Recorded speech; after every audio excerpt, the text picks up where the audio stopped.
大家好，欢迎你们来到我们大卫云端训练营。在今天，我们非常荣幸请到了这一位特别的嘉宾，来自于澳洲黄金海岸的 Ray Behan。那么他也是我们 Richard Lee 大使三传的一个好朋友。那么在今天的接下来的1个小时分享里面呢，我们会跟 Ray 学习一些什么东西呢？那么首先我们要了解他是一位什么专家。那么请大家来看我们的荧幕。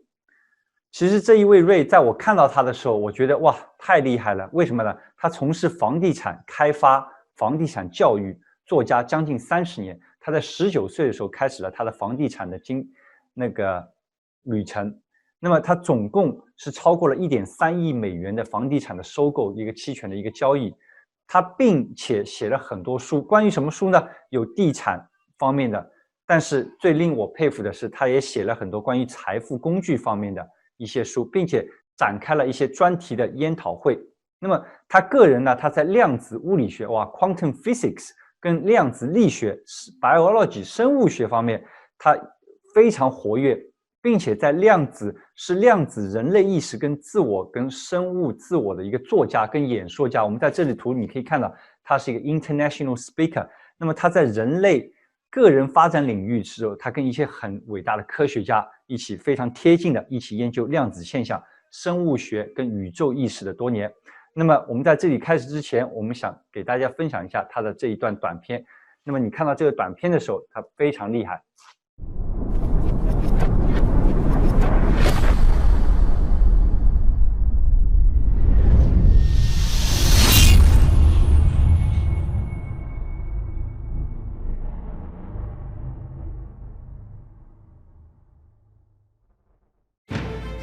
Just before Ray comes on, we're going to tell you a little about him.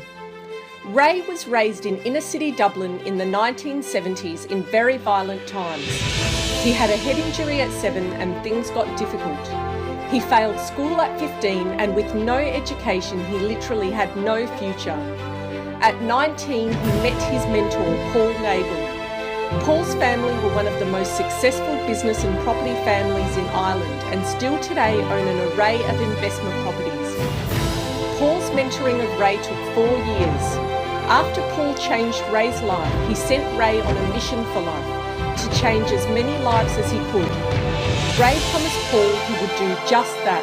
Today, this is Ray's dedication. In his 20s, Ray then decided to self-educate and he spent time learning English and mathematics.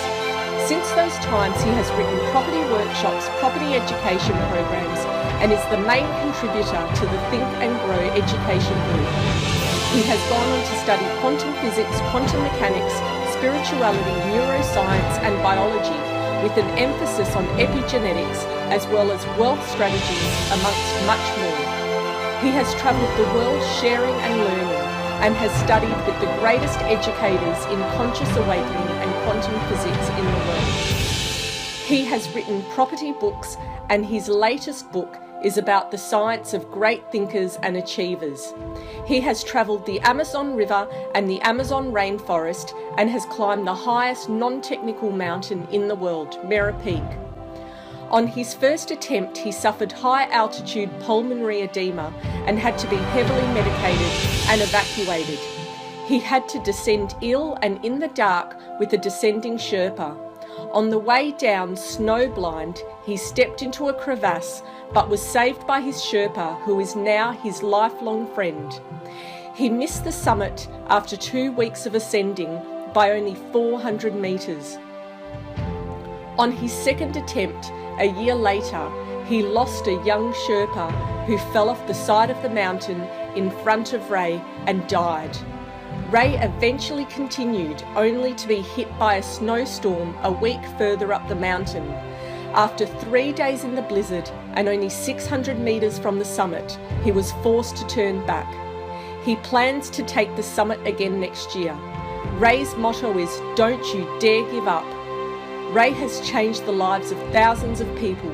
We hope you have the courage today to take a leap forward. Please welcome Ray.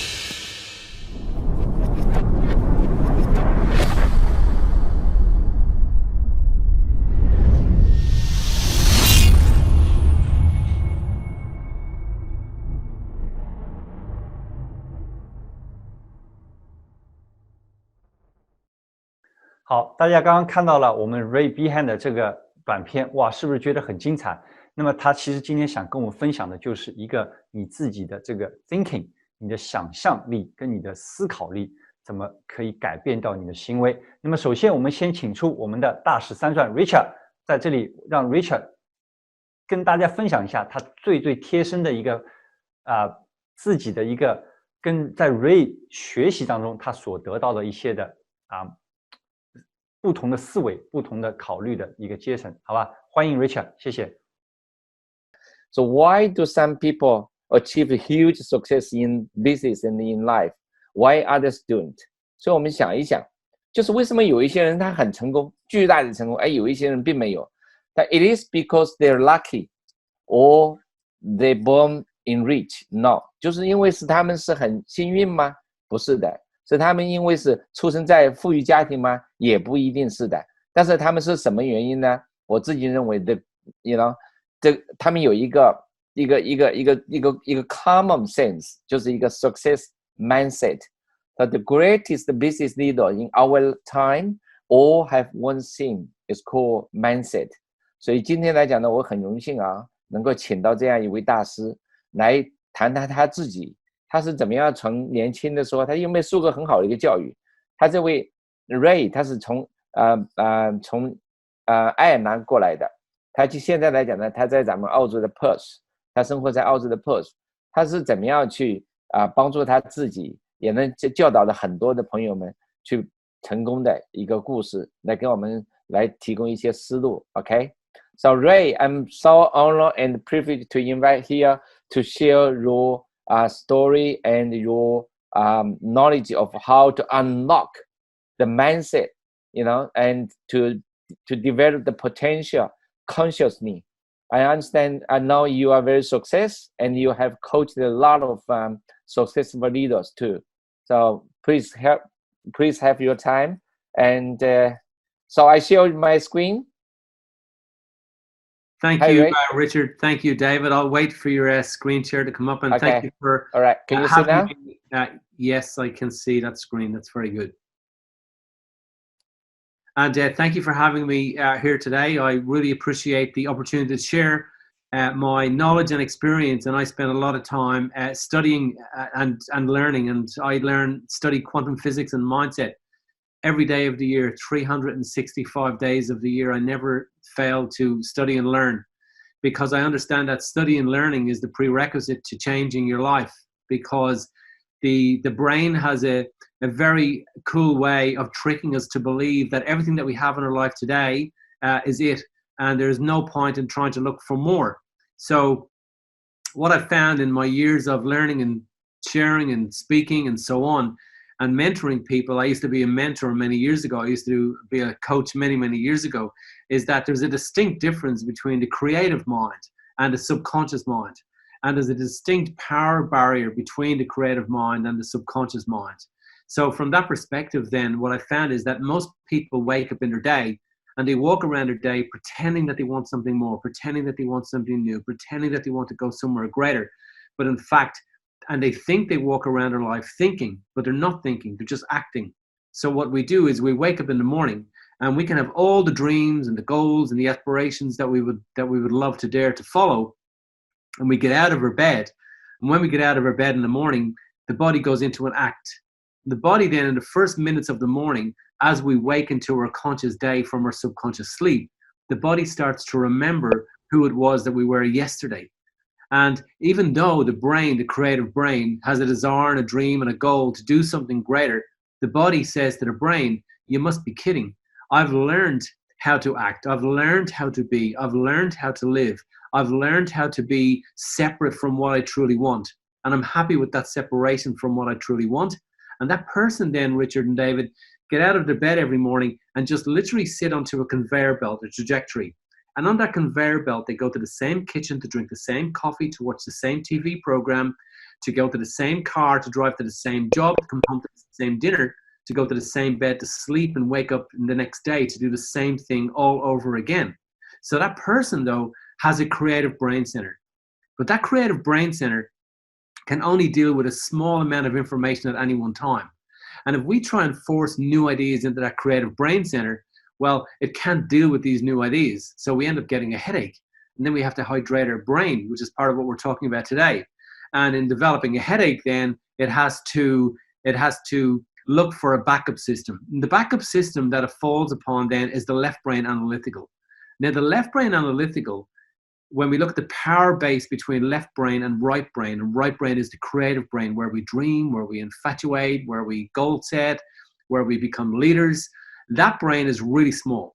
The left brain analytical is 1,000,000 times stronger, quicker, and faster than the right brain creative. And that left brain analytical has no fornix connection. There is no visual corridor between it and the dreaming brain. So in other words, the highly charged, highly powerful, highly dynamic, and highly capable left brain analytical, where our old beliefs live, is far more determined to keep us stuck in our past than the right brain creative is determined to keep us in, bringing us into our future. So we wake up every day living the past, pretending that we want to live the future. So what we found then in the workshops that we've been doing and the research that we do is that people live on this domain of left brain analytical, old belief systems that say things like, I'm stuck, I can't get there, I can't live my life is difficult, life is hard, life is challenging, I'll never be able to determine my own life and my own destiny. But what we found, Richard, is that those beliefs are not their beliefs at all. Those beliefs came from the indoctrinators of their imagination. And those indoctrinators of our imagination are our guardians, the people that raised us and educated us in the early phase of our life, in the morning of our life, in the first 10 to 12 years of our life. So for the first 8 years of our life, the brain is in alpha. And in alpha, what we're doing is we're watching life as though it's a movie, as though we're sitting in a theater. And in that theater, everything that's acting out in our life, the brain is taking that information and it's capturing that information and it's lodging that information into the left brain analytical. And in that left brain analytical is the aged care center of our brain. It's where all the old people live. And that those old people are all of those people with their old beliefs. And that left brain analytical in those first 8 years of our life is building a residential housing estate, like a wall, like a prison. And it's taking these beliefs and it's immersing those beliefs and engraving those beliefs into the geographical landscape of the brain. And those beliefs then, by the time we're 8 years of age, have formed. About 8 years of age then, the brain goes out of alpha and goes into beta. And in beta then is where you are. It's where we are today, right now. We're sitting here in beta. In beta then, that's when the logical brain kicks in. The logical brain kicks in, and the logical brain is that brain that has all of these goals and dreams and desires. But like I've just explained, that right brain creative has a small amount of computation value. So it only has a small amount of power, small amount of electricity, small amount of energy, to use an analogy. And when we think to ourselves, hey, I want to do something greater, I want to follow a dream and I want to set a dream. Well, the indoctrinators of our imagination, those people that loved us in the morning of our life, but those people that imposed on us their beliefs, they're the people that send us on the trajectory into our future. So as adults then, we come along and we decide that we're going to improve. We're going to make more money. We're going to build a business. We're going to do something greater. The right brain creative can't operate and can't deal with this new idea because that right brain creative is full. It can only deal with 40 bits of information at one time. But the left brain analytical can deal with 40 million bits of information at one time. Now, the brain is magnificently big. We've 86 trillion synapses in our brain, neurons in our brain, excuse me. And hanging off each of those neurons are synaptic connections. When we look at the value of all of those synaptic connections, we have half a quadrillion synaptic connections. That's 5,000 trillion synaptic connections. Now, to give you an idea of a trillion and a billion and a million, if we take a million seconds, it's 12 days. If we take a billion seconds, it's 31 years. If we take a trillion seconds, it's 32,000 years. Now, just look at the number then when we look at the size of our brain. So we have 32,000 trillion years of synaptic connections in our brain, and we own it. And it's in here, in our head. But somebody took that brain and molded that brain when we were growing up. So therefore, David, we think that we're independent people living an independent life, making independent decisions in an independent way, but we're not. You've got to be kidding. We're actually making determinations and beliefs and goal setting ourselves based on past beliefs. Because the moment that we try to follow this new dream, the moment we try to follow this new goal, the right brain creative says, I can't deal with this new information. I can't deal with this new idea. So it reaches in and sends a message into the left brain analytical, which is 1,000,000 times faster. And it says to left brain analytical, here he goes again, or here she goes again on her journey, building this new dream and new goal. I can't deal with this information up here. Do you have a program down there to deal with this new idea that he has or she has?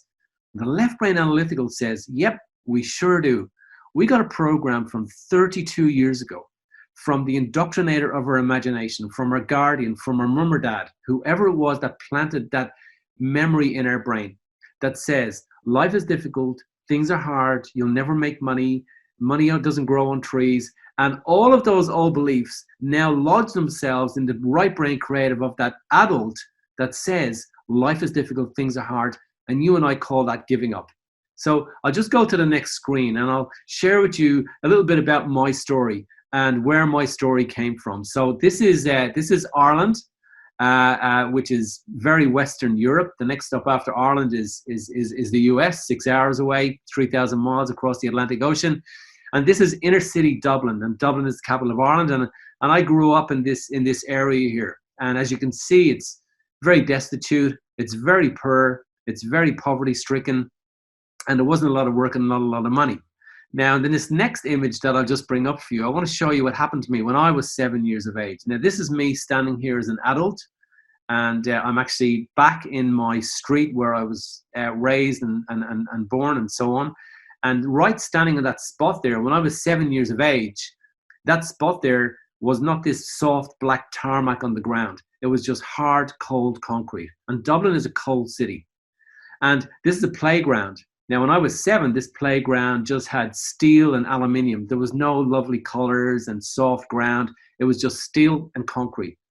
And right there was a big framework that all the kids used to climb up. And I was standing on top of that framework as a 7-year-old. And apparently I got pushed by another kid. And when I fell over, and they think that I was unconscious by the time I hit the ground because I didn't put my hands out to protect my head, which you normally do when you fall to hit the ground. And my skull hit that concrete really hard and really fast. And apparently the sound of a human skull cracking open is really, really eerie. So now I had a head injury. So off I'm taken to hospital, and I go to hospital. I'm in hospital for quite some time. And in hospital then I'm placed on medication, and I'm sent back to school. When I go back to school, the teachers realize that there's nowhere for information to land. So I can't absorb information. So the teachers in school done their best to try and get me out of school and send me to a special needs school. So my mother refused to send me to a special needs school because she knew then that this would affect me for the rest of my life if I was deemed to be special needs. So she encouraged the teachers to leave me in school. They didn't really like the fact that I was in school. I went to a Christian Brothers school, and some Christian Brothers are very, very difficult people to be with. And I ended up with a lot of mental abuse from the brothers, telling me I was stupid, I was no good, you'll never make it in life. And they'd done this for 8 years. So I left school at 15. When I left school then, I realized that, something really serious was going on. So I went to the doctor, and they send you off to specialists and whatever. And they realized that as a consequence of the head injury and the abuse in school, I ended up with temporal lobe epilepsy. So I'm a temporal lobe epileptic. So I was placed down on medication for life, Tegretol. And I would take 6 to 8 Tegretol tablets per day. And Tegretol is really effective. It's very, very good at protecting you from an epileptic internal fit. So as a temporal lobe epileptic, we take internal fits, not an external typical epileptic fit. With an internal fit, it would be like, Richard, it would be like akin to the gates of hell opening up. And every fear that you could possibly dream in your life comes running through those gates of hell and literally jumps into your body, and you can't emotionally deal with that in your body. So with that, when that happens, then that is a temporal lobe epileptic fit. It's very, very overwhelming. It's really, really difficult. So the medication worked really well, but there's a consequence to that. So what I decided to do was I decided to see if I could learn how to conquer and how to heal and repair my brain. So I literally started to read books about the brain. I can't even recall, David, where I got them from, but I got these books, people handed me them, and I became really addicted to this whole thing called the brain and realized the power that we have within our head and the power of that subconscious brain. Now, the study of doing that then also led me into quantum physics. So I started to study quantum physics, which for me was very, very, very capturing. Quantum physics is just an amazing topic, is an amazing subject. So I started to learn all these different things about life and about the brain and about the mind and so on and so forward. So in doing all that then, there was one day that I was literally able to go back to hospital after many years of studying. And I was able to go back to my doctor because I realized that what I was doing was not only was I learning about the brain's ability to maladapt, the brain's ability to change beliefs, to change its own structure. I was literally sitting in my bedroom and I was imagining my brain structure changing. Now, temporal lobe epileptics suffer from what's called cytomegalic dysmorphic neurons, where one part of the brain doesn't communicate with the other. So I didn't understand everything about the brain. I just needed to understand one thing, which is part of the presentation that you've asked me to deliver today, is that the brain is not hardwired. The brain is maladaptable. And the brain is addicted to information. The brain is addicted to life. It's addicted to living long and to living well. And when we start to help the brain to do what it wants to do, to live in a great dream, to live in a great goal, to bring the future into the present moment, to design a new life, to be creative, to be open, to be authentic with itself, and be truthful with the fact that there is more out there and we want more out there. Well, when we do that then, and we feed that new information into the brain, and we do that consistently over a period of time, the brain has an anomaly. And that anomaly means this, that the brain can literally, we can take a brain with a whole series of old beliefs. And I don't know whether we're still screen sharing there, I'm not too sure. But the brain can take these old beliefs then, and what it can do is we can build a new brain inside an old brain. So I done this. And when I did then, I eventually went back to my doctor one day, and in going back to my doctor, I told him that I didn't believe I needed the medication anymore. His name was James. And he asked me, was I off my medication? And I said, I've been off for 3 months. And he said to me, how are you handling your fits? And I said, I don't have them anymore. It doesn't happen to me anymore. And he said to me, wow, he said, I cannot deregister you as a temporal lobe epileptic. You have to go back to your neurologist. So I go back to my brain doctor, if you will. He sent me for a sleep-deprived MRI. I head off for my sleep-deprived MRI. He gets the readout of that, puts it up on the screen. And in his words, he said to me in a roundabout way, he said, whatever you've done has worked. You've regrown that part of your brain. You don't need to take your medication anymore. And I walked out of that office and I knew that if I can regrow my brain, well, then what can we do with other parts of our life? And I really became addicted to that and thought, I'm going to keep playing around with this thing. I'm going to play around with this thing called the brain. And I'm going to take new information and I'm going to start pumping that new information into my brain to see what I can do with this new information that I'm pumping into my brain. And what I started to do then was new things started to happen to me in my life. I realized then that to become a leader, we can literally take that old part of our brain that's mostly for most people a follower. We can take that follower brain and we can build a leadership brain into a follower brain. And in doing that then, I started to realize that people love heroes.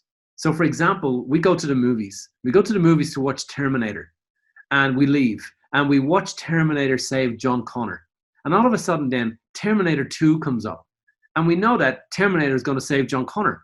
Yet we go back to watch it again because people need heroes. And if you want to be a leader, you got to be a hero. But if you want to be a leader and you want to be a hero, you have to be a leader in here. You have to believe in here. So if we want to dream about being in a leadership team, being the leader of that team, well, the moment that we develop our own narrative, and our own narrative is about the work that we do in ourselves, about the things that we do in ourselves, whereby we start to really step into our leadership power. We start to understand that everybody on this planet has the ability to be a great leader. And in being a great leader then, the moment that we do one thing new, well, all of a sudden we become a hero to other people. And then we take our story of this one thing that we've done new, and everybody has a story. So a story of greatness, a story of being a great achiever. And every leader should always shamelessly tell their story of their great achievement in their life. Because when we tell her, and I tell my stories, you've seen it in the movie that you watched, and you've seen it in my story of my head injury, because that's what makes great leaders. They have to be comfortable telling the story. And when you tell your story and people become infatuated by it, then people start to believe you and people start to follow you. And that's the foundation and the essence of a leader. Now, what happened to us then was that when we were growing up in the morning of our life, in those first 8 to 10 years, we were told that, life is limited. We were told that we had to be happy with what we have. We were told that there's no point in asking for more. And not only that, I think the most egregious statement of all and belief of all that we were given was, how dare you ask for more? So we had to feel guilty about being great. We had to feel guilty about making more money. We had to feel guilty about asking for more. So much so that you might say to somebody, David, who bought a new Mercedes, you might say to them, hey, that's a really lovely Mercedes that you have.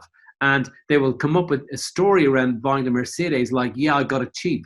Well, that is just a belief that I'm not worthy of the Mercedes, so I'm going to excuse me having the Mercedes by saying I got a good deal on it, rather than saying, yes, I deserve it. I worked for it. I earned it. I earned the right to do this.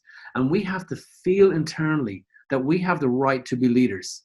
And no matter what anybody tells us about achieving, or if anybody makes us feel guilty about what we do in our business and what your leaders, Richard and David, do in their business, you have to understand this, that every time that you promote yourself or you promote your business, your avatar will always magnetize towards you. They will always move towards you.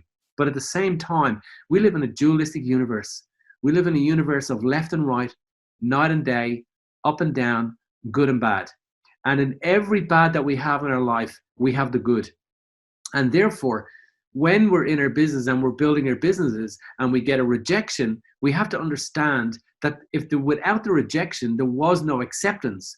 So because we live in a dualistic universe of good and bad, yes and no, I'll take it and I won't, whatever that is. But as leaders, we have to develop our narrative. And our narrative has to be that narrative that no matter who we're with, no matter who we're in front of, no matter who we're sitting with, that we say the same thing every single time when somebody says, what's your business? What do you do? And whatever that is that you sit most comfortable with.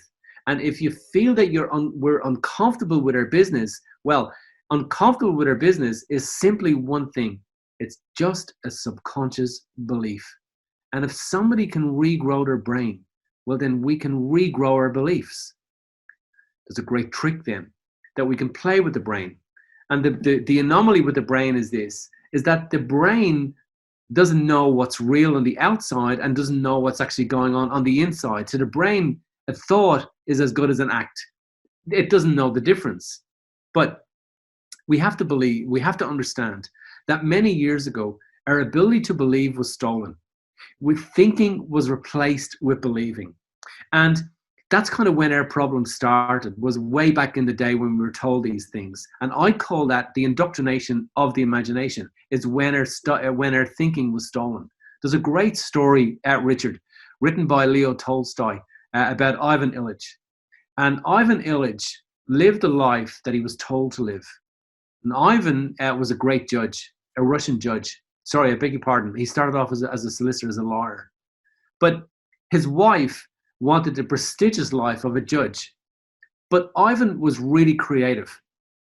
And he didn't want to be sitting on a bench for the next 40 years of his life. He loved to get into courtroom. He loved the litigation. He loved the battle. He loved looking at different things. And he didn't want to sit in one room for the rest of his life.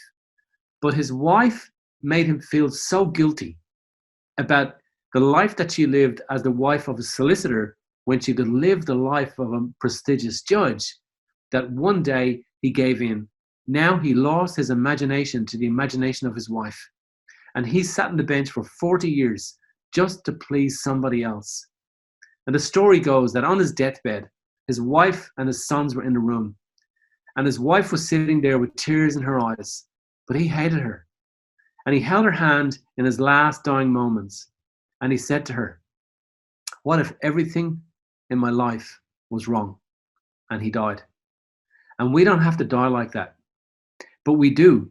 And we concede. And we concede to other people's beliefs. And we have to understand as leaders that every time that somebody rejects us, it is not a reflection of us. It is simply a reflection of them. It's a reflection of their beliefs. And our job as leaders then is to inspire that person in such a way where they start to see how limited the comment that they just made was, how limited that their take on life is. And we have to be able to really start to connect and really start to see with that. Now, there's some exercises that I'll talk to you guys about, and you most likely need a pen and paper for this so that you can start to kind of write down, some of those limited beliefs that we have. So let me just give you a quick kind of overview of that, if you would, for a moment. So when we grew up in the morning of our life, and I'll give you a story, and I'll tell you the story of the child who's approaching Christmas time, and they're walking through the toy store with their mum. And as they walk through the toy store with their mum, they know Christmas is coming around. And the most highly charged value to that person, and I want to talk values because this is really, really important. The most highly charged value to that child at that moment in their life is that bicycle. They just want the bicycle for Christmas. This is their dream. This is their goal. Everything else doesn't matter. The child is walking around the shop and all they can think is the bicycle. They wake up in the morning thinking about it. They go to sleep at nighttime. They've written their letter to Santa and the elves, and it's all out there. And as they're walking past, the child looks up to the bicycle and sees it on the top shelf in the shop. But the mum has a broken money mindset. The boy says to the mum, "Mum, can I get the bicycle for Christmas?" And the mum says, "We don't have the money for that. We're only broke. Money doesn't grow on trees." And bang, bang, bang. In alpha brainwave frequency, the mum is implanting highly charged emotions straight into the left brain analytical. Those highly charged emotions are captured by the young brain. Why? Because that's what brain does. It captures information to build beliefs because it knows that the right brain creative, as an adult man, when that child grows up, will not be able to deal with the new goal and the new dream and the new infatuation. So the brain has to build programs around different things and different eventualities and different experiences that that child is going to have in the adult life so that it can play out those beliefs in the future. So 35 years later, the boy is now a man. The man now has this new goal. He's given an opportunity to build their business, to build their life, to enhance their body, to do greater things. And the right brain creative has to go into action again.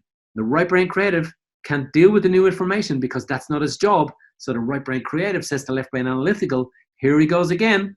He's following his dream. He's following his goal. Do we have a program down there to deal with this new infatuation with money? The left brain analytical says, yep, we sure do. And reaches in like an arm into a jukebox when you press a button, C2. And it reaches in and it plays out this tape that says, money doesn't grow on trees. You'll never make enough money. We don't have money. Exactly what the mum told them that they forgot about. So we think that we're independent people living an independent life, making independent decisions, but we're not. We're simply our mum. We're simply our dad playing out their beliefs in our life. So as leaders, what we have to do is we have to think about our thinking. We have to catch ourselves being ourselves. We have to take a vision of who we want to be in the future, how we want to lead, who we want to lead. And we have to put great detail into that vision. And that when we try to when a follower tries to become a leader, or a leader tries to elevate themselves into a higher leadership position, we have to be able to catch ourselves being the old self. Because the moment that we think about doing and going to this next level, something will crop up to say, it may be difficult, you may not be able to make it, things might be hard, but you can't take a massively successfully wealthy person and say to them, hey, here's a goal and a dream, go do it. And they come up with a limitation because they don't know limitations. Why? Because they just have a different subconscious belief system, period. So therefore, we know this. We know that everything that we have in our life today is a consequence of our beliefs. Everything we have.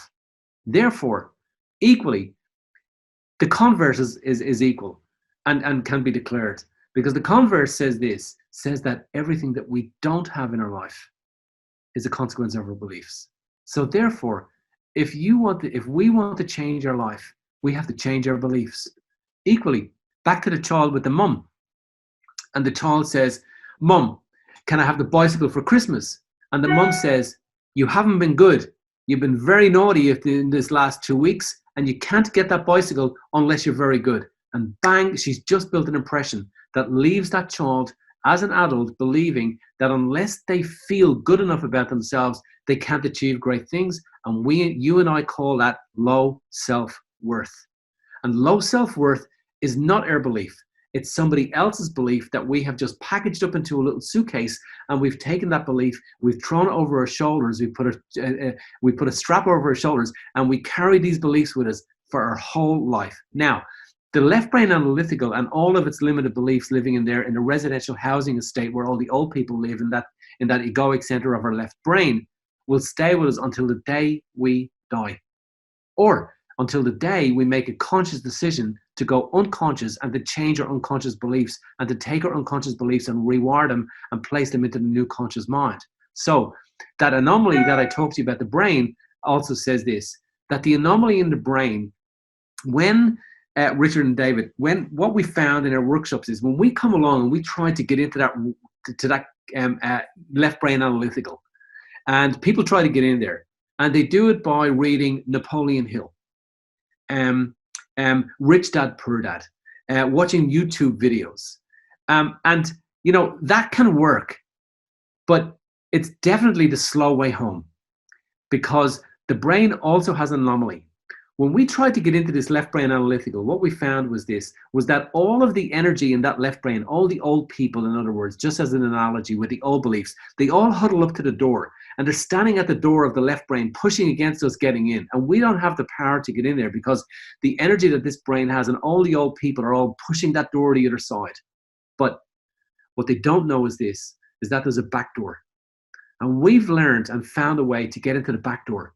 And we can get in the back door of that left brain analytical. And when we get in there, we can start to evict those old people, evict those old beliefs.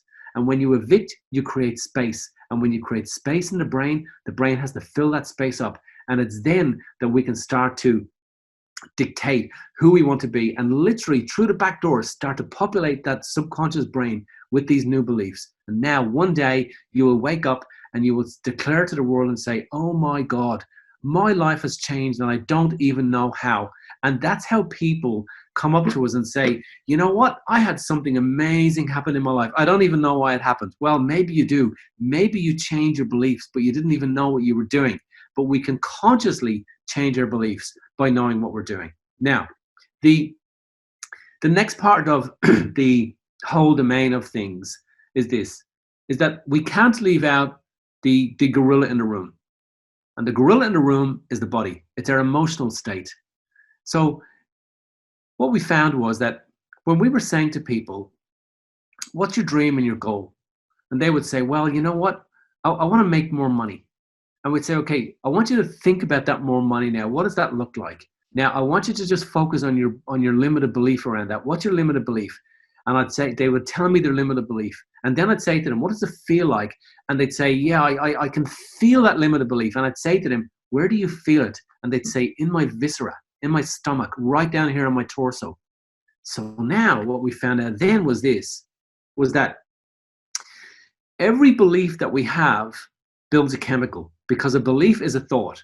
And a thought has to create a chemical signature in alignment with a thought. And that chemical signature, that molecule, is created in the brain or in different organs and systems in the body and is sent into the body so that the body learns and knows how the brain is thinking. And you and I call that sanity. So sanity is when the brain is speaking a language and the body is feeling the essence of that language, well, then the mind and the body are sitting in the one domain, and that's called sanity. The body is feeling as the mind is thinking. So we started to realize this. Why do people have a dream and a goal and an inspiration of something that they want to do, and they just can't follow through? And what we found was that it's all down to the emotional state of being, because it's the emotional feeling that stops the dreamer dreaming, that stops the dreamer acting, and that stops the dreamer achieving, because the overwhelmingness of the feeling of doubt is so great that doubt conquers dreams. And we learned this, and doubt is an emotion. So the whole science then started to show this. Every time we have a thought, we build a chemical. The chemical goes into the body. The body absorbs the chemical. The chemical is the signature of the thought. And if the brain is feeling funny or seeing funny, it builds a chemical, it goes into the body, and the body feels funny. It starts to laugh. If the brain is feeling scared, well, it builds a scared molecule chemical, because every thought has a chemical signature. It goes into the body, and now the body's feeling scared. If the brain is thinking great and thinking awesome, and the brain is trying to follow through with a goal and a dream and an aspiration, well, the body is on a completely different trajectory. Because when we take a human body and we start to populate that body with a new chemical, a narcotic, alcohol, cigarettes, food, whatever it might be, well, over a period of time, the body will become addicted not to the food, but to the chemical composite of that food. So it becomes addicted to the chemical of the food. And chemicals are molecules, and molecules are emotions. So the body becomes addicted to chemicals, becomes addicted to emotions, becomes addicted to molecules. So therefore, if over a period of years that we have been led to believe about ourselves that we are not worthy, we are no good, life is difficult, well, every one of those neurological pathways, those neurological beliefs equally create a thought. The thought creates a chemical, the chemical goes into the body, and the body over a period of time, just like a drug addict, becomes addicted to the chemical. So now the body becomes addicted to the thought of, I'm not good enough, I'll never make it, I have low self-worth, because that's how the body works. Just like the body becomes addicted to a drug when a drug addict takes a hit of whatever he takes. Now, the drug addict then comes along, David, and he says, you know what, Ray, I've been on this drug now, I'm 40 years of age, I've been on this drug for 20 years, I want to get off this drug. And I say to him, fine, just stop it. And he goes, okay, Ray, I'll stop it. I'll never take that drug again. And I'll say, why? Why will you never take that drug? And he'll say to me, well, because, you know, I'm married. I've got 3 children. I haven't seen my children in 10 years, even though I live in the same house as them, because I've been on this drug addiction phase that I've been in.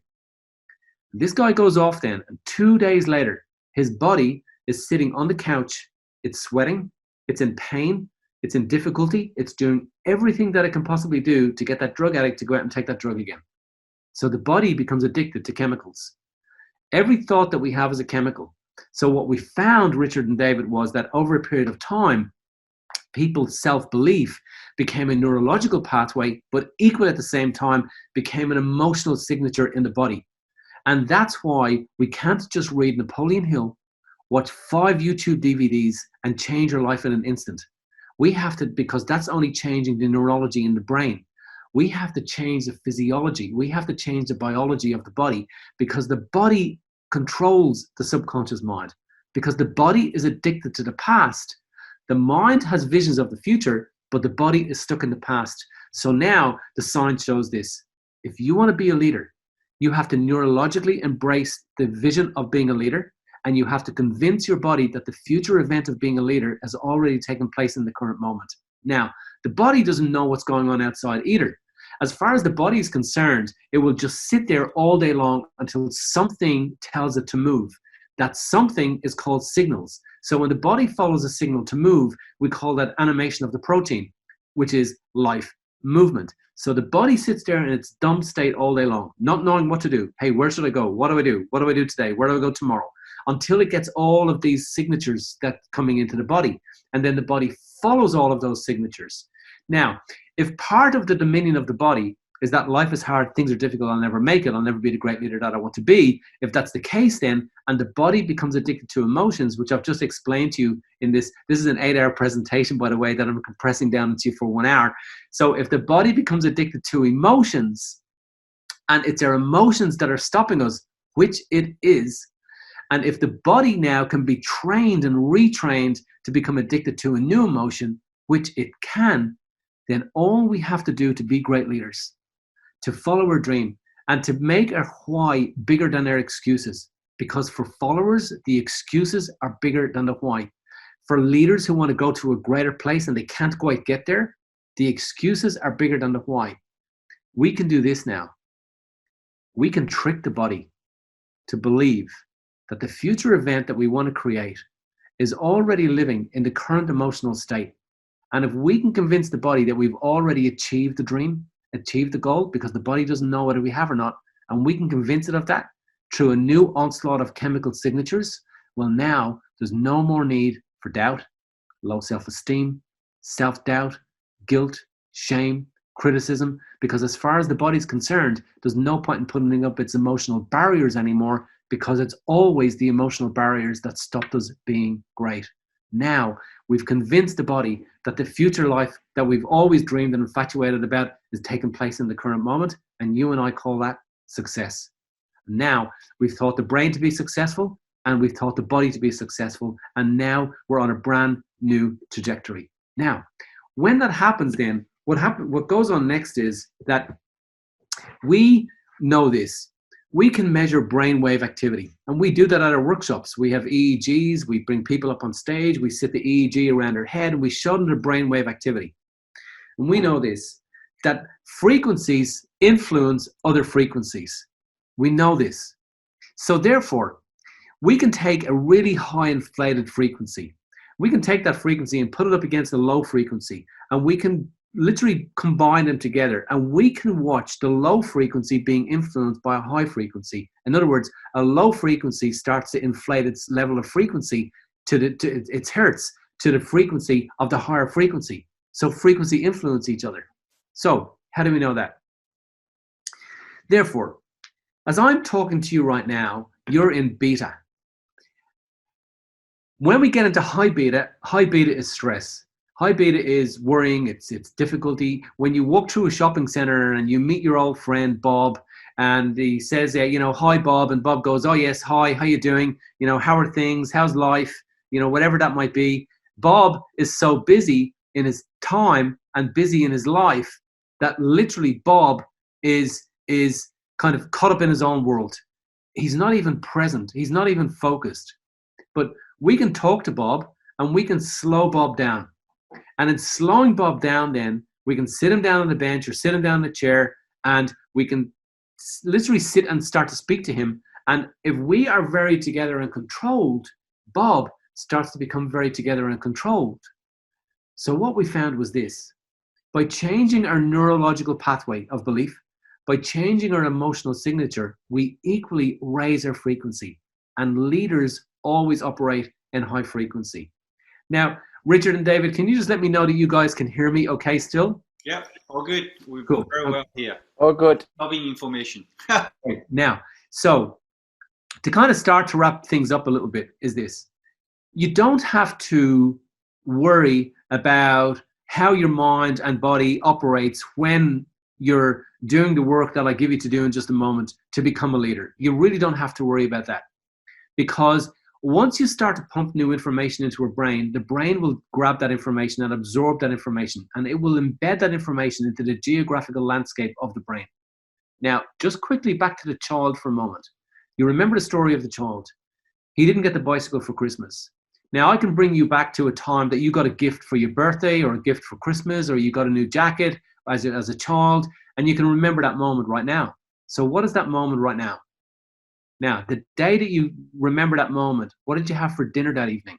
But you can't remember what you had for dinner, because the dinner is not a highly charged emotion, but the bicycle or the gift or the jacket or the clothes is a highly charged emotional. So that leaves a long-term impression in the brain.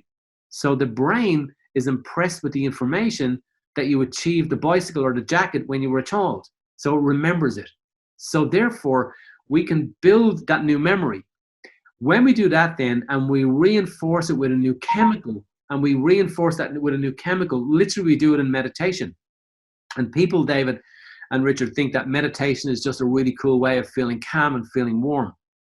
But most people miss the gold. They miss the nugget, because meditation is the key into that back door that I told you about 30 minutes ago. Because meditation tricks the brain that the attack to the left brain analytical is all coming from the front, and it places all of its attention, all of its warriors, all of its military at the front door, while we sneak in the back door and start to pull those old beliefs out. And we do that with a particular type of breathing in meditation.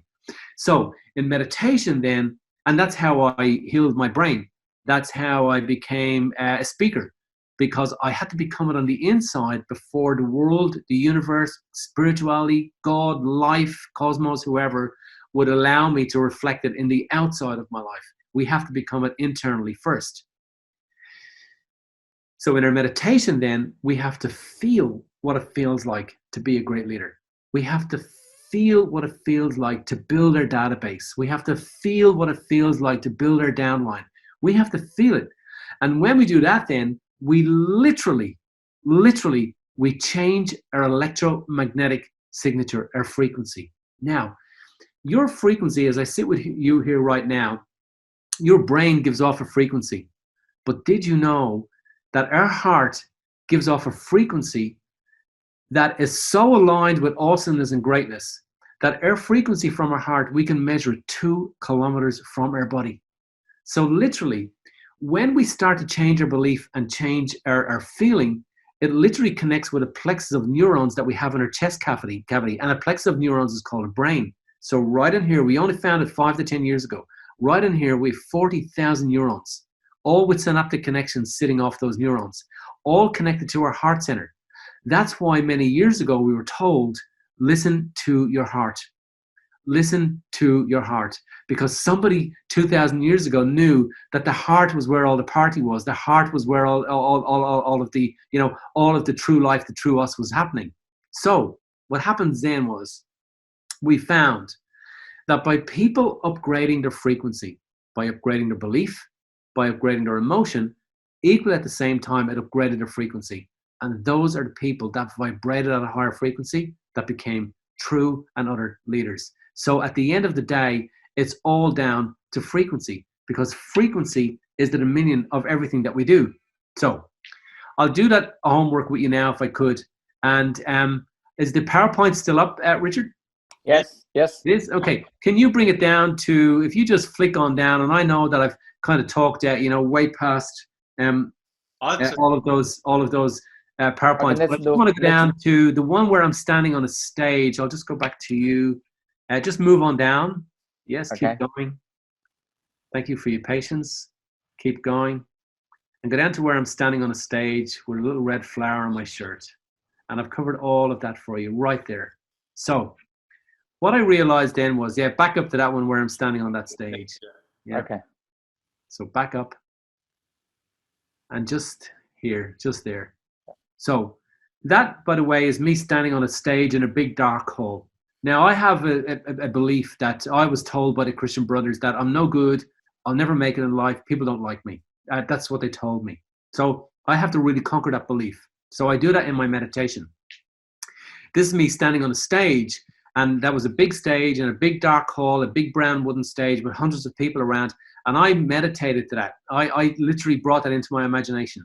And in my imagination, I can't look for the answer of how am I going to do this? So if you want to meditate yourself to success and meditate your body to believe that the future event has already taken place, well, then we cannot do it by wanting the event and wondering how we're going to get the event, because we're back in the wrong part of our brain again. So we just have to imagine that. So I imagined this event taking place, and a month later, I get invited to do a major talk as a keynote speaker at a workshop with hundreds of people based on my imagination. Just go to the next slide, Richard. This next slide here is me with I move down again. And this one here, I realized, by the way, that it wasn't life that was holding me back. It wasn't opportunity that was holding me back. And it's not opportunity that's holding us back. It's our thinking. It's all down to our thinking. This guy here now is a guy called Dr. John Demartini. And John Demartini is the 66th most spiritually influential person in the world. And I went to see John speak at a workshop. And never, ever did I ever in my wildest dreams, and that was my problem. And that's our problem, David. Our dreams aren't wild enough.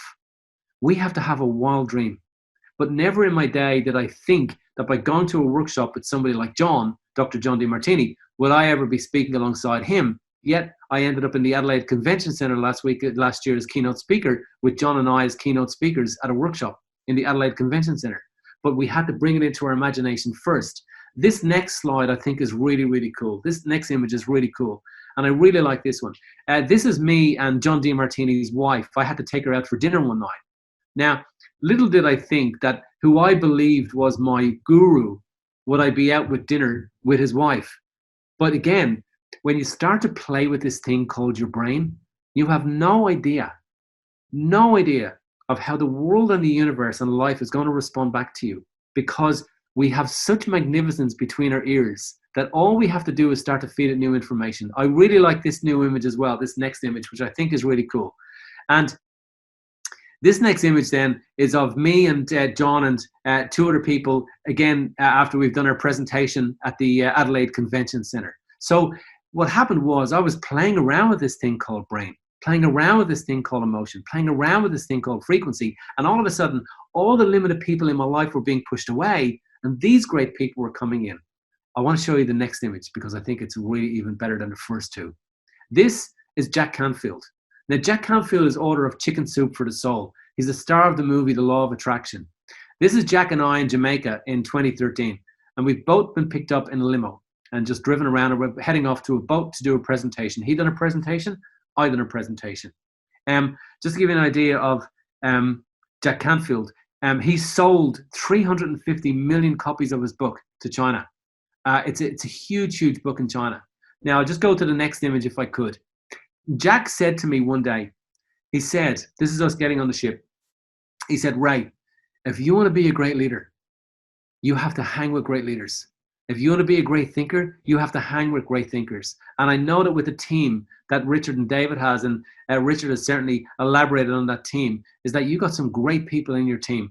But that doesn't mean that's the end of your world, because there's greater waiting for you. There's greater happening for you. And it all starts in here first. Can we go to the next image for a moment? This is me with a guy called Dr. Joe Dispenza, and Joe is the #1 educator in quantum physics in the world. And again, the same thing applied.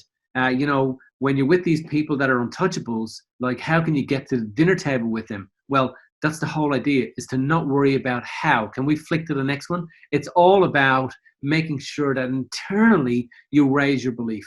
So we'll just flick through a few more, carry on down. That's a workshop that I carried out in Ireland, which was a 350-person workshop. Just carry on down through. And what I found, and there's that room that's full, and we carry on down through, just go to the next one again. And what I found was I wanted to start sharing my information. I wanted to get out there to the world. That's another room in Adelaide. With, again, it doesn't look like it, but they're all around us. There's 350 people in each of those rooms that we are. There's another one in Melbourne. And it just goes on and on and on. But I need you to understand this. I never believed that could happen. And that's our problem. It's all down to our beliefs. Now, I want you to just go down to the worksheet. If you could just carry on down there, Richard. And we'll just go to the first one. I'll tell you when to stop. Which one? Carry on down. Get your pen and paper. And I'll give you some really, really cool work to do. And just carry on down. And just carry on down. And just carry on down. And just carry on down one more. And again. And one more. And one more. And we go again. Now, first off, stay right there. So we'll go back maybe 2. So what we do is this. We start to look at our problems. So what's our problem? What's our #1 problem in life that we believe is holding us back? Next then, from that problem, we start to look at other things. So we write down our problems, literally. Now, we're not going to try and embed them into the architecture of our brain, but we're going to write them down. Next off, what is your most limited belief around you? And you write that down. You don't have to do it now, just write down the question. Next then, what is your most dominant negative belief about your worthiness? What is that? Now you might have to go really searching for that very, very deeply, but for sure it's in there. We all have it, it's in there. What is your most dominant belief about your ability?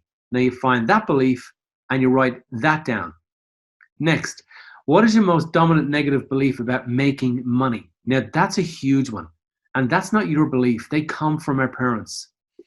We love them. Our parents are magnificent. I have a great parents myself, but they all have limited beliefs. And what is your most dominant negative belief about your authenticity? Now, this is a huge question, Richard, because people would say, no, I'm very authentic.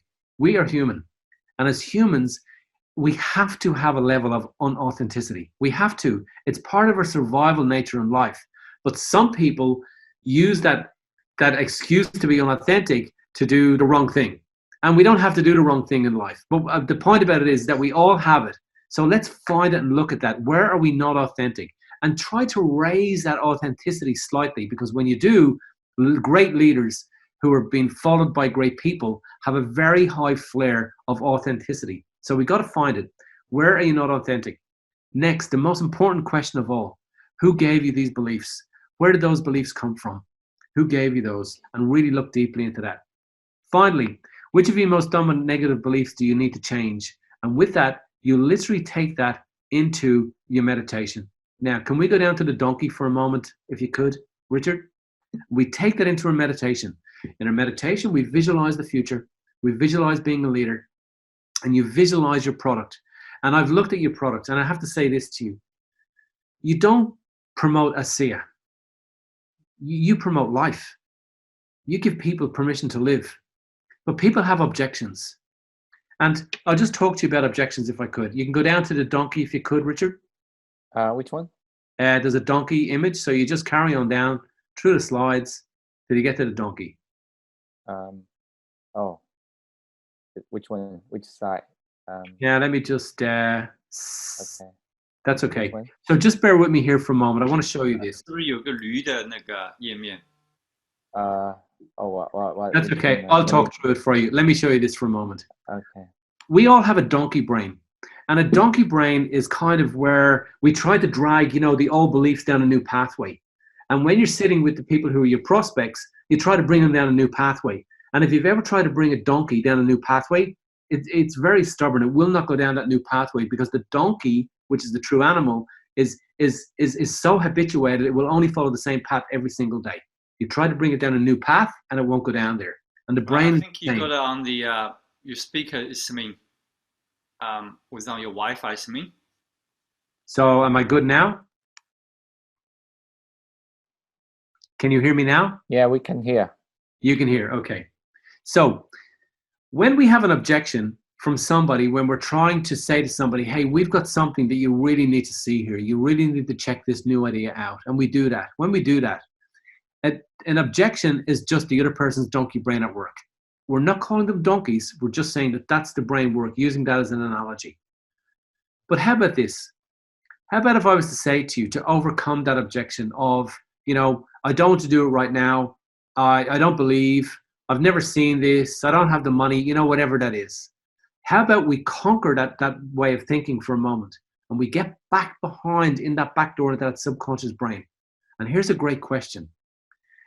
If you said to somebody, to them, and you say to them, if you found a product that enhanced your memory, made you feel better, made you feel younger, and made you feel more alive, how long would you take it for? How long would you be serious about taking that for? If you found that, what would you? Now, there's only one answer to that question. What happens there is that question bypasses that subconscious belief brain and gets straight into that logical decision-making brain. And it really gets people thinking, because that's what we want them to do. You want them to think creatively. You want them to be non-objective, because as promoters of your product of ASEA, and the value that brings to life, well, then just know this, that you enhance life when you follow through with your dream, when you follow through with your desire, when you follow through with everything that you have to do to build your business, and you save lives. And if you can bring that into your meditation and really feel that, you just watch as your business grows. Thanks for having me today, Richard and David. Thank you. Thank you, Ray. That was such good insight. I think I was very connect to the story with the kid in the toy store, because that day I walked into office work in Melbourne, and my daughter wants to buy a pack of pencil, this click pencil, and I just jumped up on my car. I said, no, she wants to buy 5. I said, that's wasting of money to buy 5. You know why? Because when I was very little, I remember I had this very strong impression in my head that back in China, when I was probably about year 2, year 3, all I wanted was this one click pencil. We had this wooden pencil, and you have to, sharpen things like that. And I remember we wasn't, you know, at the end of the Cultural Revolution back then, there was we just couldn't have any money. Like my dad told me that that's just luxury. You can't. There's no way we can buy a click pencil for you. And I always have these things in my head, just like you said. You know, whenever you buy the nice things, many times I reflect myself. I recorded that I had to personally come up a very big excuse to tell my friends that, oh, you know what, this is just my mom gift to me. Even I actually bought it. You know, this was oh, you know, the money was, you know, it was come from some blah blah blah. You know, making a lot of excuse to tell people that we don't actually worth of that gift. And that's really like, this is something that I think a lot of people here, we got, you know, a lot of leaders here that they can learn. Was you know, just to, you know, I think we all have to replay the recordings, and so much information there to let us, you know, it's a great lesson. It's such a valuable lesson. Thank you very much, Ray. Thank you. My pleasure. Thank you so much for having me. Thank you, everyone. Yeah, Ray, we keep talking. Maybe we have another talk. Which is for you now. A lot of information. New class. Yes, I'm very big on the brain beta waves and all this. Yeah, it's absolutely true. You just have to bring your future into your present. That's one hard things to do. And you know, when we actually were dancing, it's very strange that people, when we were dancing, our teacher taught us that you're only going to be good on a stage that you are actually comfortable with.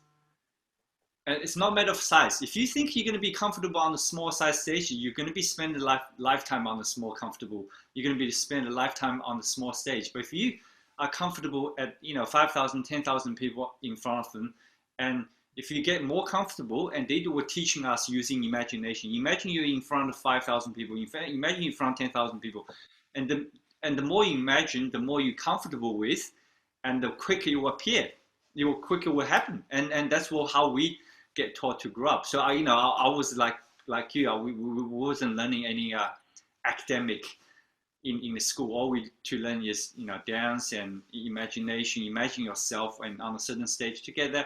Imagine yourself in a certain role to get yourself comfortable. So when you actually perform, you are actually in that role. That's very interesting. I'm looking forward to learn more from you.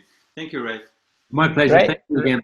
Ray, I share a little bit. You know, when I first meet together in Forest Hill Hotel, and I know a little bit bits and pieces from conscious, and the mindset, and they are talking about the neuroscience and quantums.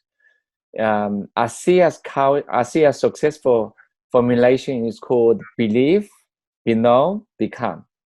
If you believe the product, you be known the company, and you will absolutely become. Okay, become successful, become healthy.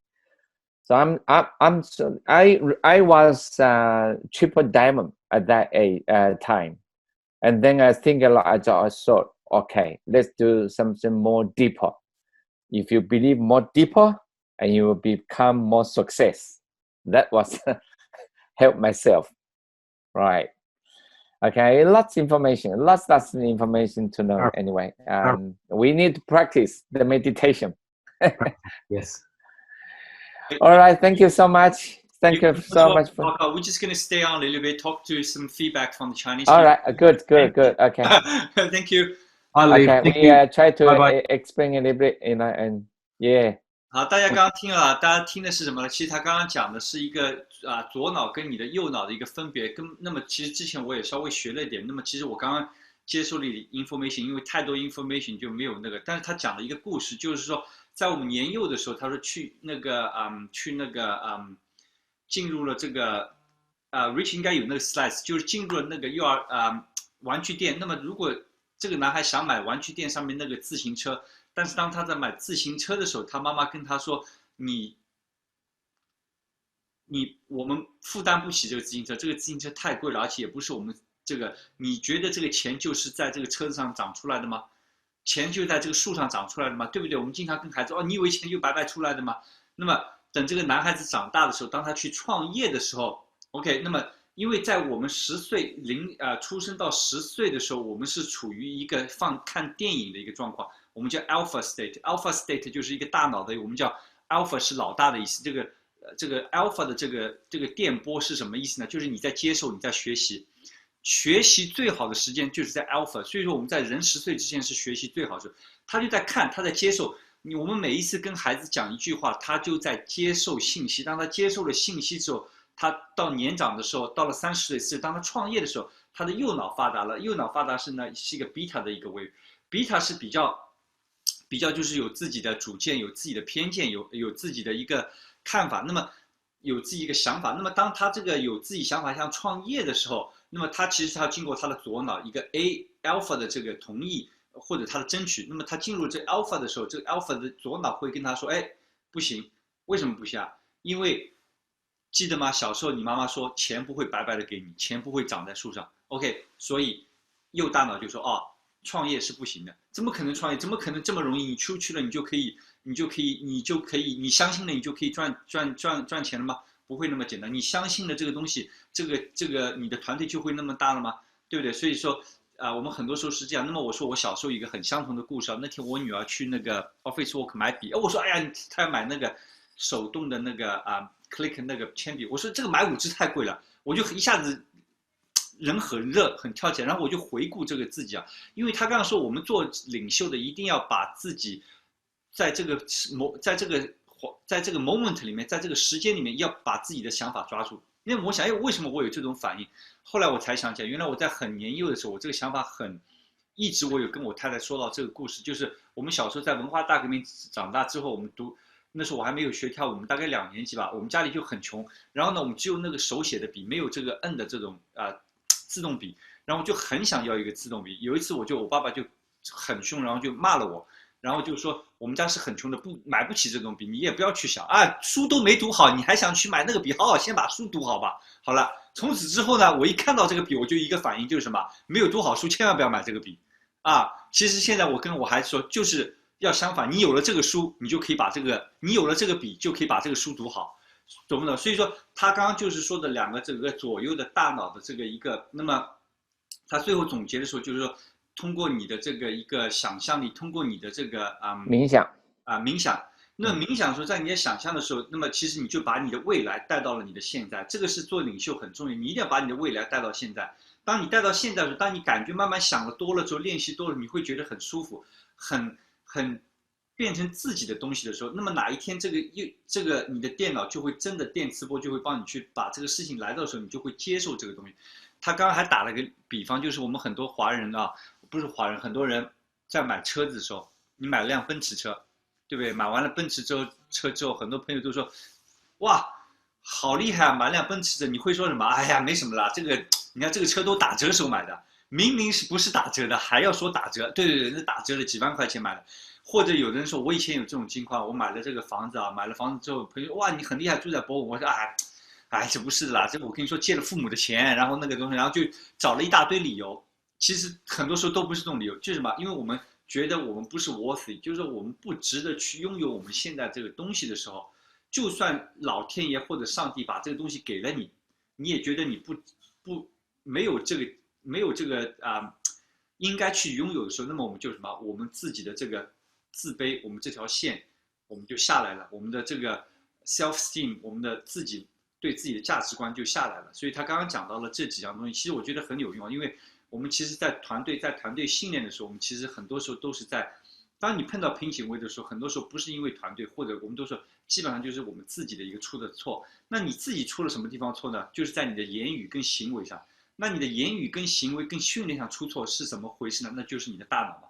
因为什么？一切的指挥都是我们大脑出发的嘛。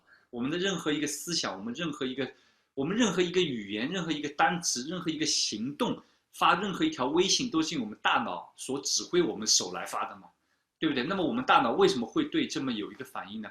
其实就是他今天所说的啊，非常值得。谢谢 Richard 可以那个回顾刚刚说的，我就不说了。对他，David，你说的很好。其实他是一个他讲他自己年轻受过伤嘛，然后这个大脑受过损伤。其实我说内心话，我从他这个想到，其实我们很多年轻的时候，我们自己小时候都受过各种各样的创伤。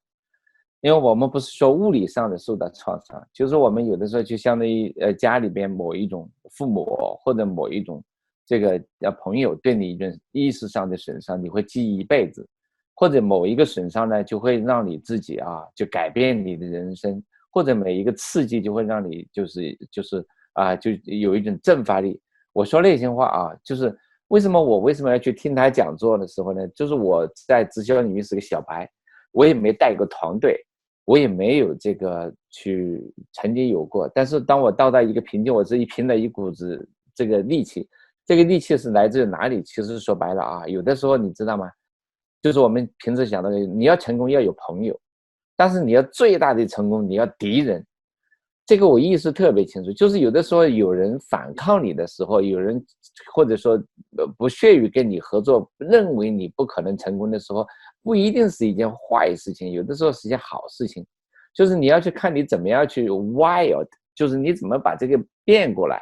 如果你变过来的话呢，你就变成一种积极的力量。所以呢，我说那些话就是像戴维刚才讲到的，就是这个你怎么样去看待任何一个事情，你怎么样去把自己放低了，这个确实是一个我们自己要思考的问题。你的意识你不要就进入到另外一个境界。那他就意思就是想到什么呢？就是我们有的时候一个 belief， 就是我们的思想在我们身体能够起化学作用。就是你每一个思想，其实在你的身体里都是会产生化学作用的。如果你进入你的身体里的思想，对你的这个身体起的化学作用是好的，那你产生的结果，那他就说的是你的那产生的蛋白质就不一样，你的蛋白质就会是你的行为，那你的行为就会完全不一样。所以我们为什么经常自己讲的要跟正能量的人在一起，要有正确的思想做指导。那打个比方，我们讲就像 RC 就是 believe belong become， 它是一个 breakthrough。如果你用这些词在你的脑子里边，你用这些概念在脑子里边，你产生的这个蛋白质就不一样。你产生的蛋白质不一样你的行为就会不一样。所以昨天我就是讲的呢，我们脑子里边一定要输入一些正确的思想和词汇。所谓正确的思想和词汇，就打个比方，我们把我们ASEA的一些关键的词记忆在自己的脑子里面，跟人讲的时候，我跟你介绍是一个突破性的，我跟你前所未有的，我不是营养品，不是果汁，不是这个，而是你原生在身体里面的，你原生的，你天生就有的。所以你知道吗？如果我今天跟你讲一句话的时候，你可能就是根本不往心里去，但是你没有把它记在心里的时候，在你的身体里边你就起不到化学反应。所以你反复说这是一个 native， 这是一个 native， 这是一个原生的，这是个与生俱来的。OK， 那你一点，你就把这个印象在你的身体里面起的化学作用就完全不一样。所以他也是讲到的，他自己的身体不好，完了之后呢，通过这样的一个改变，其实我特别有点想象，就是说他其实就是通过一种这个大脑的自我修复，然后呢就改变了他自己的整个的人生。所以有的时候我们去潜意识里边去怎么样去跟人打交道，他提到一个词就是意识和潜意识。所以我们去在这个领域里边去帮助我们去克服潜意识的一些障碍，所以你就会超越你自己，让你自己取得更大的一个成功。真的是这样的。所以心态很重要。那心态怎么样达到自己一个彻底的改变呢？就是要让我们的真的就是让我们这种正确的这个想法进入到我们身体里边，然后我们身体里边去进到 DNA 里边，进到这个里面去。所以它有很多的一些概念，你看它这个一些东西是蛮有意思的。如果我们大家有需要的话，是给我发 email 地址，我把这个东西要放给你们。它就是发一种爱发，一种频率，它讲的就是一种频率。其实频率说白了，在某种意义上也是一些分子的运动。OK， 那是怎么样让你的这个让你的这个经验它能够成功。其实这个故事我是很有意思的，我跟大家分享一下。他从来没想过，打个比方，他能在这么多人能够讲。其实有的时候我们所有的朋友们都有一种感觉，就相当于我们在黄金海岸的时候疏散吓得不得了，不能去那个台上去讲。那最后来讲，通过别人的鼓励，通过别人的一些语言，能够让你自己改变，你站在那里讲的让大家都特别的高兴。每个人的人生都会经历过很多人的辅导和指导。这是他自己他讲他的故事，他怎么样去一点一点去改变自己，最后又成就了这样的一个自己的一个结果。 OK， 所以改变你的一些思想的话，你会改变很多的你的人生